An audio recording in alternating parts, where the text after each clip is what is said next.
Hi, thanks for joining us for the Family Plot, Gardening in the Mid-South. I'm Chris Cooper. Tomatoes are the most popular crop in home gardens. Today, we're going to spend the whole show talking about them. That's just ahead on the Family Plot, Gardening in the Mid-South.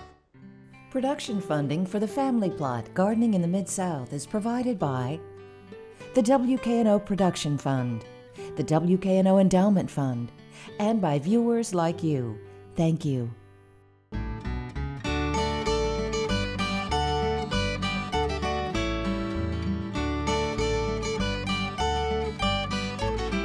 Welcome to the Family Plot. I'm Chris Cooper. The tomato is the queen of the garden. With planting season just around the corner, we're going to spend the whole show talking about them, choosing varieties, planting, and bugs that like to eat them. First up, Alainia Hagerty is going to talk about some interesting tomato varieties you might want to try in your garden this year. All right, Alainia, let's talk about those tomato varieties. So I'm sure you have a lot of favorite varieties, but before we do that, let's talk about the difference between determinate and indeterminate tomatoes. Your determinate tomatoes will put on their fruit all at one time. So like if you were canning and you wanted to make sure you had an ample supply to do your canning at one time, then you would want to do your determinate varieties. Okay. Your indeterminate varieties, most of the home gardeners do these because they're going to, for what you've put into planting them, you're going to get your return all season long. Okay, all season long. All season long. And a lot of people do determinate varieties because they want something more compact because they're container gardening. But I encourage you to do the indeterminate varieties and then prune them back. Okay. They'll live through it. They'll live through it. They'll live through it. All right. So you want to start telling us about some of the tomato varieties that you like? Okay. There's a lot of different spectrum. There's a huge spectrum of flavors. Okay. You could try 10 different kinds, and every member in the household would find a different variety that they like. So I encourage people to try different kinds before they choose or plant only one kind. Okay. Most of what's available to us in the big box stores is just a few varieties, when there's thousands that we could try. Whenever you're getting them, buying your varieties, try to buy named varieties. Often they're tagged, we find them in the stores as red beefsteak. Mm-hmm. That's not the cultivar. That is the shape and the color they're telling you. Okay. If they say Roma, red Roma, which I've seen, that's a shape and a color. Okay. We want to know which red Roma was it. Right. Was it San Marzano? Was it Opalka? Because that way you know what to reject or what to retry the following year based off of how it produced and how it tasted. It's good. Okay, it's good. You'll still be limited with what you can find until you start. Nowadays, there's so many different online vendors that are selling many varieties. And of course, we get the seed catalog. So you can start your own or find a grower that's doing that already for you.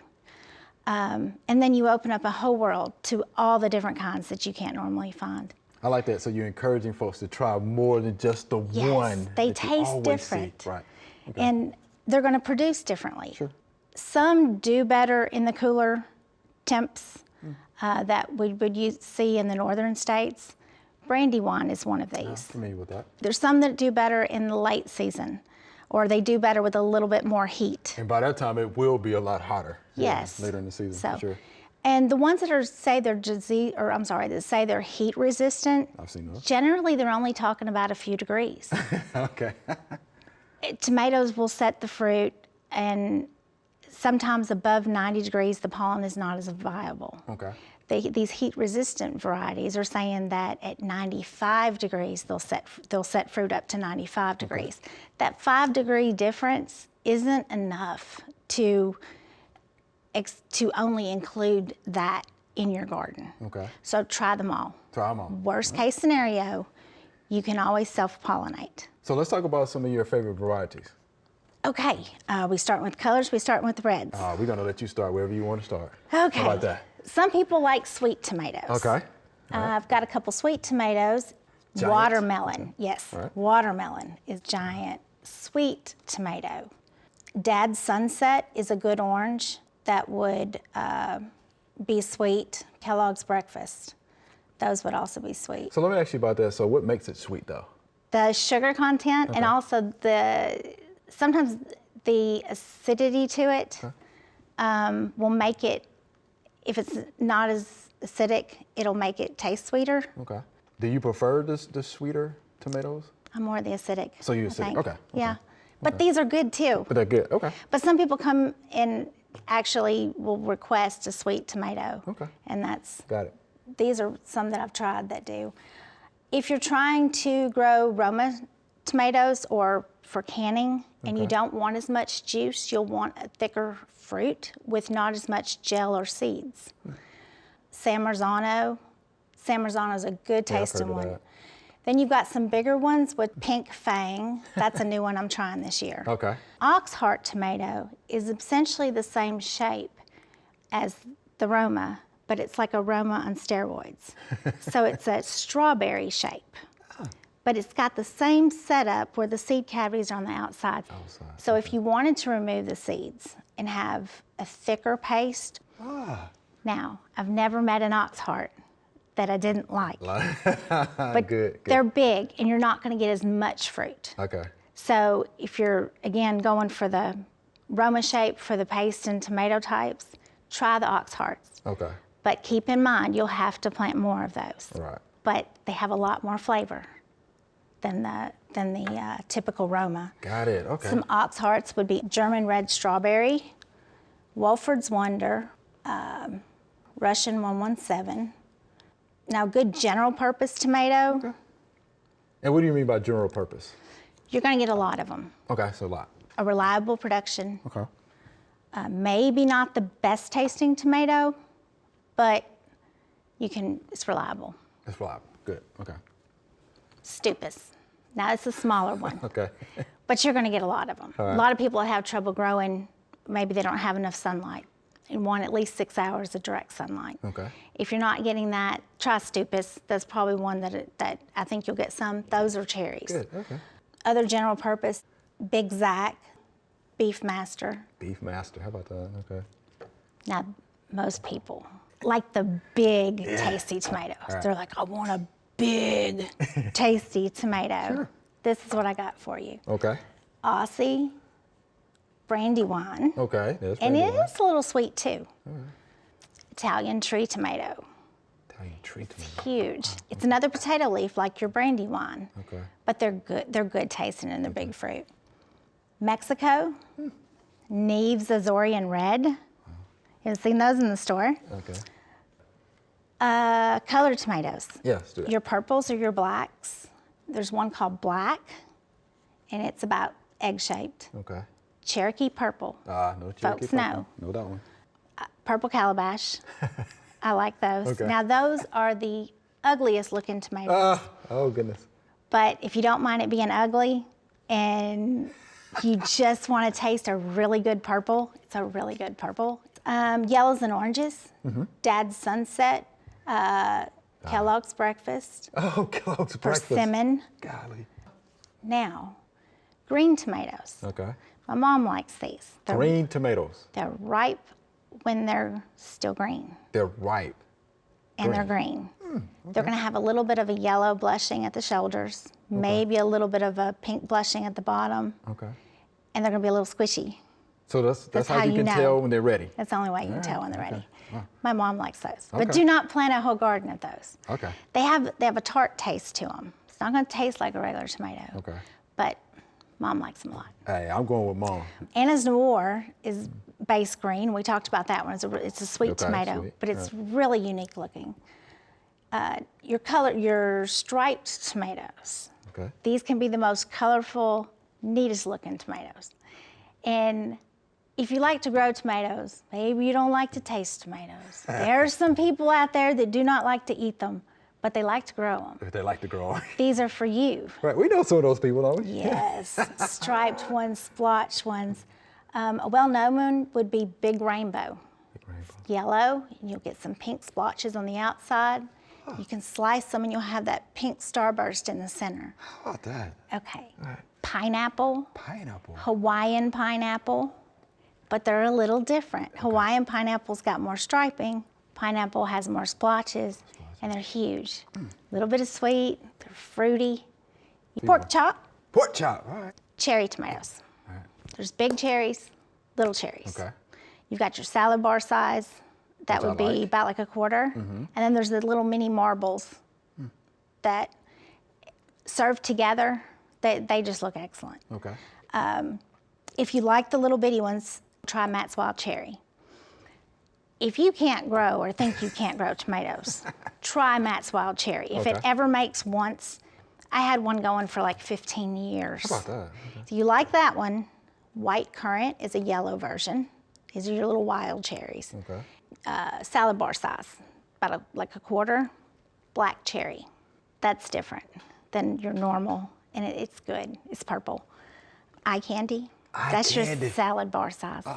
Yeah, so again, try all of these if you can. Yes. Just try variety.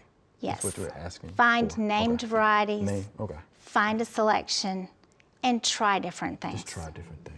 As soon as you find out what you do like, then you can start comparing them Sure. and talking tomatoes with your friends. With tomato varieties picked out, it is time to plant. Alainia is going to show us how. Welcome to our family plot square foot garden. We need some tomatoes in here. We need some tomatoes in a couple of these squares. So Okay. we have you to help us out with that. We so can take care of that. let's take care of that, all right? Nighttime temperatures have to be above 50. Okay. We good? All right. I think we good. Daytime, nighttime. Daytime, They nighttime. can stunt below 50 degrees. Okay. So today we're planting big boys. Okay. And I tell you what, I've got some water soluble fertilizer. Okay. You can use organic.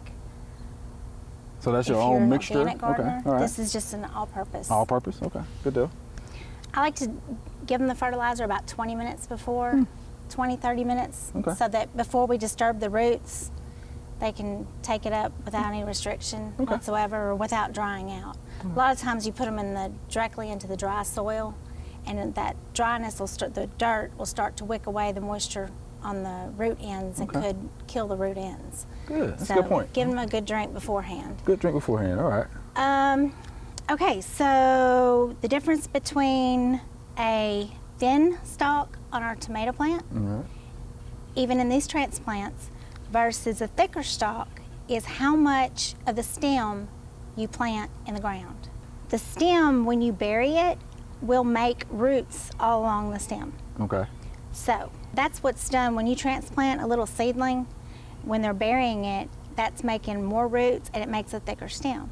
So when we're planting it in here, we want to do the same thing. Okay. We're planning on planting as much of this stem without damaging too much of the foliage. Okay. How about that? So, but to bury them, so we're going to prune off anything that we don't need on the bottom so we can bury the stem. So, So you just pinch those off. pinch Okay. these bottom leaves off. All right. Take them on That's out an interesting here. planting technique. Okay. How do the roots look? So, Everything. good. Everything's okay? We're going to plant it up to about here. Wow. Okay. And it's going to make a shorter plant, Yeah. but it's going to make a stout stem. Okay. So, So we want stout stem. stout Yeah. stems. Okay. Okay. All right. Let's see how much you dig. Oh, this is good. You like that? Yep. Good? You want to put it in the middle of the square? You can put it in the middle of the square. Okay. We'll loosen up the dirt. We want to Okay. loosen up the dirt as much as possible All up right. underneath. They say they need about the size of a 5-gallon bucket for their roots. And of course, the roots are going to extend up under the ground, so Sure. they've got that, and it's nice and loose. So, just going to loosen it up a little bit to make sure. The roots are lazy. Anything we can do for them makes them grow easier. All right. Okay. Make it easy for the roots. All right, I got Let's it. put the roots over here on this end. Take this little guy out of here. Okay. So do we need to Loosen up the bottom. Okay.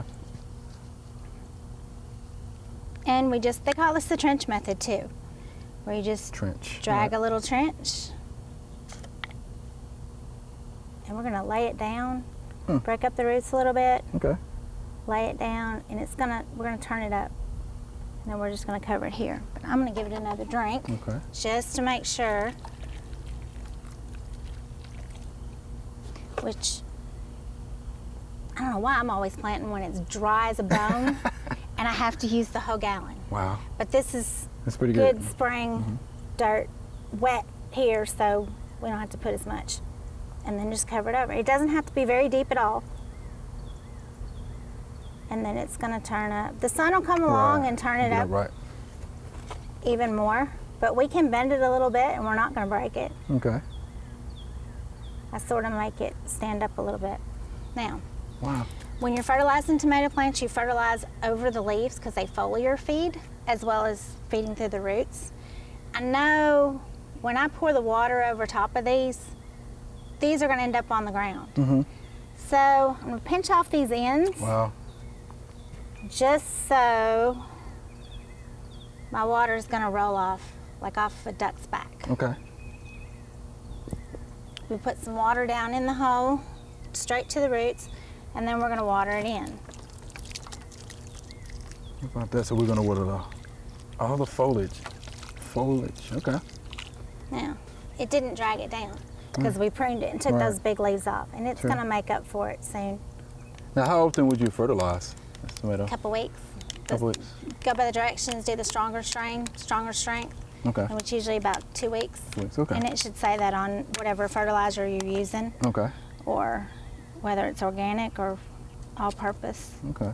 So you loosening up the soil again, right? Soil is good. It's real loose.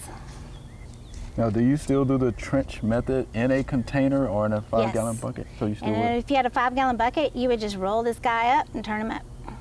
Okay. Roll him in a circle around the top so that he's got plenty of time to grow down in the depth of the plant. Got it. Got it. Now, sometimes, here's another one, sometimes I cheat. Can't plant till it's above 50 degrees to keep them from stunning. Okay. But let's say I wanted to get witch around for us, if it's a on-time spring, talking about April 15, something like that.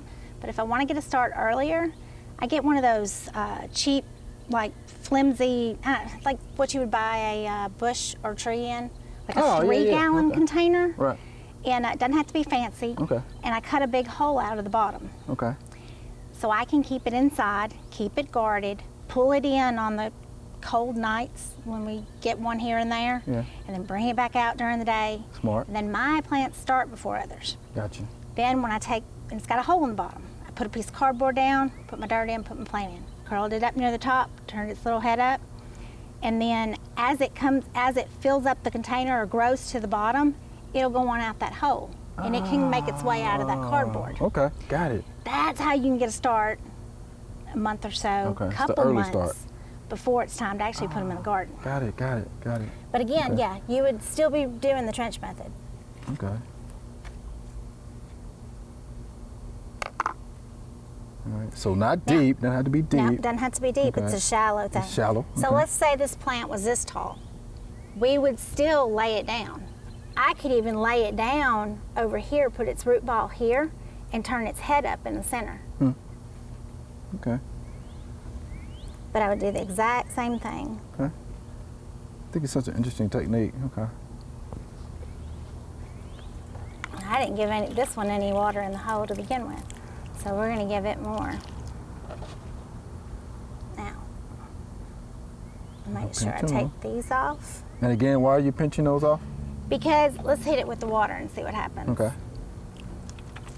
Ah, good demo. Okay. Feels good. That's okay. not good for them. Right. Gotcha. They're dirty. Okay. That's not good for them. And also they're laying up against the dirt Sure. and the sun, and I just know that kills the leaves. Sure. So, by pinching these back just a little bit, they don't need those big leaves, and that leaves them up this way instead of out. Okay. Does that make sense? Oh, it makes sense. Okay. Got it. Got it. So let's hit it again now that it's pruned. Okay. It's a little bit of a beat down, but it didn't lay down in the dirt. I sure didn't. And it's not going to miss it. Besides, it's going to put out roots all along that stem. So when these guys, in about 1 month, they should be maybe about as big around as my thumb. A little bit, they'll be a little bit less. Okay. If you can buy, people ask me what kind of plants do you want to buy? Or what is a good plant when you see one? I don't care if it's tall and leggy, as they say. That means to me that it's growing well. Okay. If it's all light colored, maybe it didn't have enough sun. That's not so great. You might have to harden it before you put it in the garden. Okay. But let's say it's this tall. It doesn't have any growth retardants on it. And it's sometimes some of the big box stores will spray with growth retardants to keep them short and compact and look pretty. So don't get tied up with the plant needing to look pretty. Okay. If its stem is that long, that's all roots. So by putting them in here, even if I wanted to keep it in the square, I could just lay it down in a circle and turn its head up right there. Wow, how about that? And it's still gonna have at least 5 gallons worth of volume area to grow down below. Okay. So. Alainia, I'm gonna let you continue to do what you're doing, but we thank you so much for that demonstration. That was good. Tomatoes are delicious. Bugs think so too. Retired UT entomologist Frank Hale talks about the kinds of bugs that want to munch on your tomato plants. Everybody likes to grow tomatoes, Yeah, everybody right? has at least 1 or 2 tomatoes, maybe a pepper thrown in there. I brought a tomato plant today. It's going good. When they put those in the ground, sometimes you find them the next day and they've been clipped off. Now what could do that? It's the cutworm. Cutworm, exactly. Right. A lot of these cutworms don't even overwinter here, but they fly up on these spring storm fronts that we have. So the moth lives down south, like the black cutworm. They lay their eggs on weeds and things, and then as soon as you start tilling your garden and planting your vegetables, guess what? They're looking for something to eat. Right. They're nocturnal feeders. Okay. So they're under clumps of dirt in the soil. During the daytime, they come out at night, and then they clip a plant and pull it back into their underground den to feed on. Wow, that's interesting. So some people will get around the plant, put a little circle with aluminum foil. That will kind of deter the cutworms a little bit. Some people, organic, they might put within that circle, they might put diatomaceous earth or something irritating the insect. So those are some things. And then of course we have insecticides that you could spray. You want to spray the soil around the plant and the base of the plant. So that when they walk across the soil at night, they pick up the insecticide. Okay, how about that? Yeah. And what about aphids? Yeah, aphids, they can fly. Some aphids fly, and they'll move in from wild host plants, weeds and such. They'll land on usually the terminal of the plant, these new tender leaves. And aphids can give rise to other aphids very quickly. The female can either lay eggs or she can give rise to a live young, so live birth. So you have lots of aphids very quick, their life cycle is very fast. And so you can start out with just a few wing forms that come in, they start laying eggs or giving birth, and then you have lots of aphids. So I like to, if I see aphids on a plant and I haven't put it in the ground, I take it, lay it on its side, and wash it down with soapy water. With a hose, and really strong jet of water, so you just blast the aphids off. And you could really do that still when they're in the garden. If you see a tomato plant in the morning, just blast the top of it, you see some aphids, and just physically remove them. And then let the lady beetles and other predators. So a lot of people, they want to do, the first thing is use an insecticide. But I say caution with aphids, because if you just wait a couple weeks, lady beetles will lay their eggs there. They're lemon yellow eggs. They lay them on the leaves amongst the aphids. There's also a type fly called syrphid flies or hover flies. They'll lay a single white egg right there where the aphids are, and the larva is predaceous. It'll just tear them apart. There's a lot of good beneficial insects.